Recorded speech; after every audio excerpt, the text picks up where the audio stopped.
Biden spent 1 hour and 8 minutes delivering his State of the Union address to Congress on Thursday night. Mr. Speaker, the President of the United States.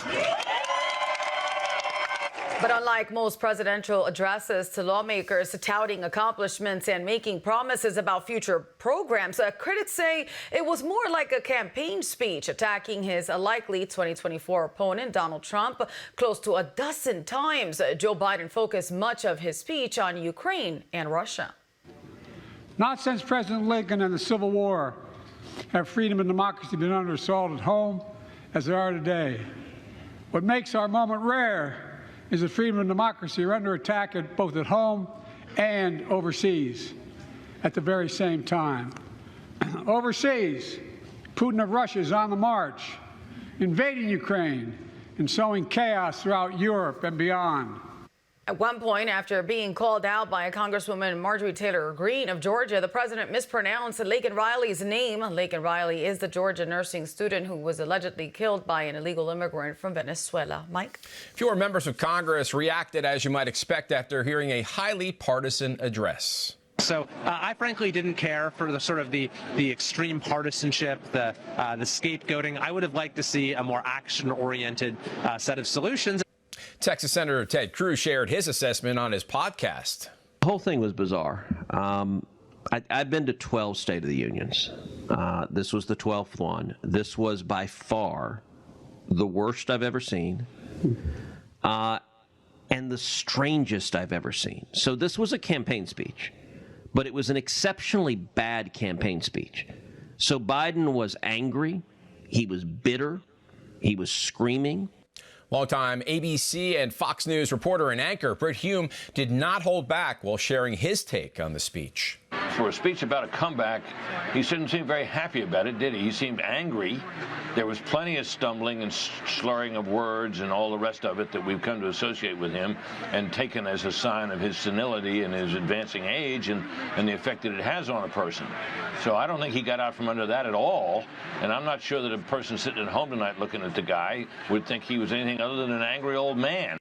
As for former President Donald Trump, who was responding to Joe Biden's words in real time on Truth Social, he told Fox News Digital this about the president's presentation, quote, he was angry, mentally disturbed, and misrepresenting a lot of the facts concerning almost every subject he discussed. Conservative commentator Tucker Carlson also didn't spend any time mincing words. Well, that was quite an experience watching that. You know, you think of Joe Biden as a doddering old man, a guy who can't remember when his son died or when he served as vice president. And of course, that's exactly who he is, and it's on display every day. But Joe Biden is also a cruel and vicious demagogue, a man who has no problem at all denouncing his fellow Americans or putting his political opponents in prison, as he has done. And that was all on display tonight. That was possibly the darkest, most un-American speech ever given by an American president. Carlson went on to call Joe Biden's performance not a speech at all, but rather a rant lacking in decency and generosity. Rising star Alabama Senator Katie Britt gave the GOP response to the State of the Union from her kitchen table. You know, this is where our family has tough conversations. It's where we make hard decisions. It's where we share the good, the bad, and the ugly of our days. It's where we laugh together. And it's where we hold each other's hands and pray for God's guidance. And many nights, to be honest, it's where Wesley and I worry. I know we're not alone. And so tonight, the American family needs to have a tough conversation, because the truth is, we're all worried about the future of our nation. Britt is the junior senator from Alabama. Greg. Republican legislators passed the Laken Riley bill on the State of the Union Day as a rebuke to Joe Biden's southern border disaster. Just hours before Biden would make his address to the nation, the GOP-led House passed the bill in a 251 to 170 vote.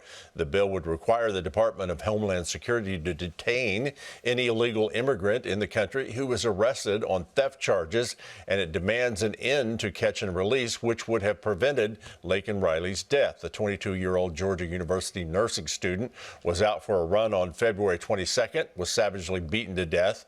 The accused is illegal immigrant Jose Ibarra. Venezuelan Jose Ibarra illegally entered into our country across the southwest border in 2022. The Biden administration released him just like millions of others, paroled him into the country to roam wherever he pleased, rather than detaining him as the law required.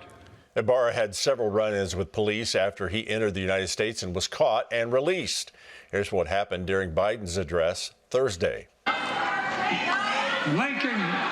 Lincoln Riley, an innocent young woman who was killed by an illegal. That's right. But how many of the thousands of people being killed by illegals? To her parents, I say, my heart goes out to you, having lost children myself. Nearly 40 Democrats joined Republicans to pass that bill. Earlier, we spoke with former U.S. Ambassador to Iceland, who is now a U.S. Senate candidate from Nevada, Dr. Jeff Gunter. I asked him about the Laken Riley House bill passing and a similar bill being blocked in the Senate by Democrats. We are seeing every single day the ramifications of having basically no border. And one of those is really the deaths of Americans, and in these cases, the deaths of our aspiring, great young people. What a coincidence. The Republicans control the House, and we're able to pass something. We don't have control of the Senate, and the Democrats block it there. It just points to the importance of us not only electing Donald J. Trump, but also making sure that we maintain control of the House, and with myself as the next U.S. Senator from Nevada, getting control of that Senate and actually putting some common sense in our government. I agree with you on that.